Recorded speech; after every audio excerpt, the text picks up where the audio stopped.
সমুদ্রের তীরে এসে বিশাল সাইজের একটা পাতাফিশ পেয়ে গেলাম। প্রচন্ড রোদে মুখটা লাল হয়ে গেছে, এই জন্য স্বচ্ছ পানিতে ধুয়ে নিলাম। আরে সামনে ওটা কি আবার পড়ে রয়েছে? এটা তো অক্টোপাস, কিন্তু প্রচুর গন্ধ ছড়াচ্ছে, একদম খাওয়ার অযোগ্য। এদিকে ক্ষুধার জ্বালায় পেট চৌচো করছে, মনে হয় এবার খাওয়ার জিনিস পেয়ে গেছি, কিন্তু না, এটা তো দেখি বিশাল ছোট সাইজের অক্টোপাস। মনটা খুব খারাপ হয়ে গেল, মনে হচ্ছে কেঁদে ফেলবো। সামনে তাকিয়ে দেখি মনস্টার সাইজের বিশাল বড় একটা অক্টোপাস পড়ে রয়েছে। যাক, এবার মন মতো খাওয়া যাবে।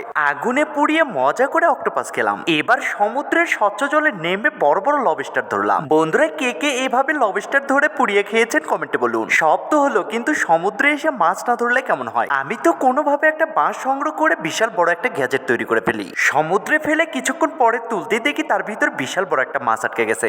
এদিকে স্রোতের জোয়ারে অনেকগুলো লবস্টার তীরে জমা হয়েছে।